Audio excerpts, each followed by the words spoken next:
Today is the third and the final day of BRICS Summit, which is underway in South Africa. On the second day of the summit, the manner and nature of expansion of the group topped the agenda, as all member state leaders expressed support for including more members. And a major announcement regarding this is expected on the closing day.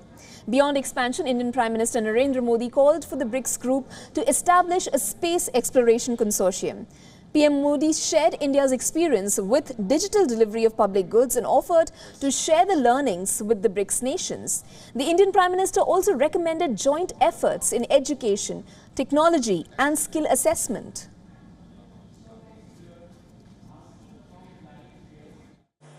हम BRICS satellite constellation पर पहले से काम कर रहे हैं। एक कदम आगे बढ़ाते हुए हम ब्रिक्स स्पेस एक्सप्लोरेशन कंसोरियम बनाने पर विचार कर सकते हैं। इसके अंतर्गत हम स्पेस रिसर्च, वेदर मॉनिटरिंग जैसे क्षेत्रों में ग्लोबल गुड के लिए काम कर सकते हैं। मेरा दूसरा सुझाव है शिक्षा, स्किल डेवलपमेंट और टेक्नोलॉजी में सहयोग। ब्रिक्स को एक फ्यूचर रेडी ऑर्गेनाइजेशन बनाने के लिए हमें अपनी सोसाइटीज को फ्यूचर रेडी बनाना होगा। Russian President Vladimir Putin called for a multipolar world order. At the same time, he also mentioned a range of topics like diversification of supply chain, de-dollarization and transfer to local currency.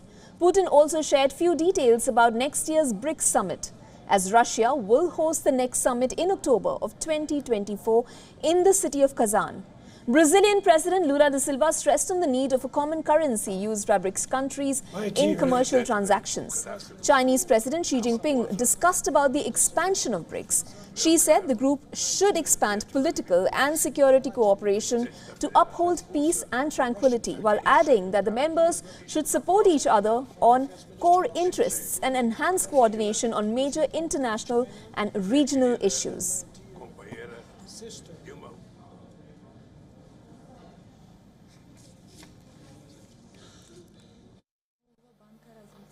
Ministro de Estado do Brasil que me acompanha, Mauro Vieira.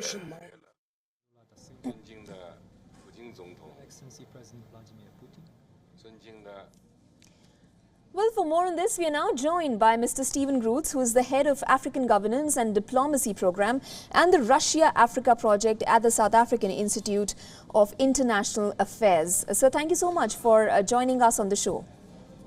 Thanks for having me.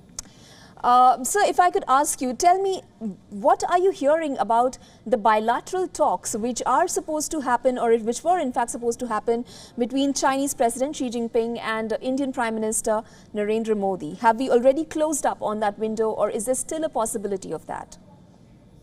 I think those talks will probably go ahead, but I haven't heard anything about the content of those things. I think sometimes India and China are as much collaborative as rivals, particularly in the Indian Ocean. So I think there may be some tensions, but there also seems to be good chemistry between the leaders. So I think they will be able to work out any problems that there might be in the relationship between the two countries.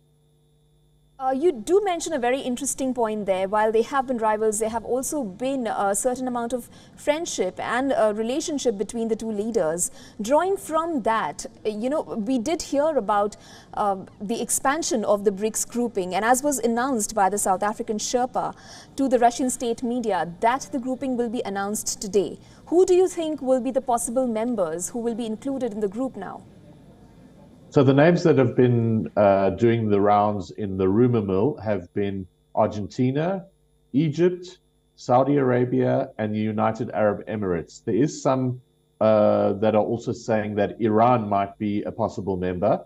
Those are what seem to be the most likely countries, but there's a long list of countries that were interested in joining. Apparently 23 had made formal application to join, and over 40 had expressed some kind of interest in joining BRICS. But we weren't sure whether they were going to be announced at this summit, because there was apparently some disagreement initially, and reticence about admitting new members from countries like India and Brazil. But it does seem that those leaders have been convinced that an announcement of new members at the summit is prudent and will probably happen. Would you be able to describe to us the terms on which these leaders that you just mentioned have agreed to the expansion of the grouping?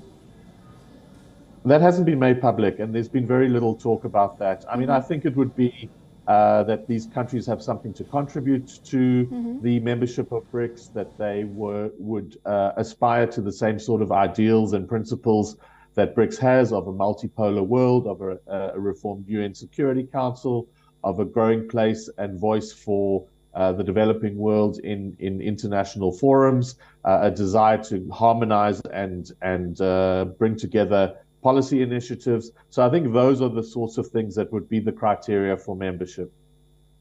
All right. Thank you so much, Mr. Grootz, for joining us.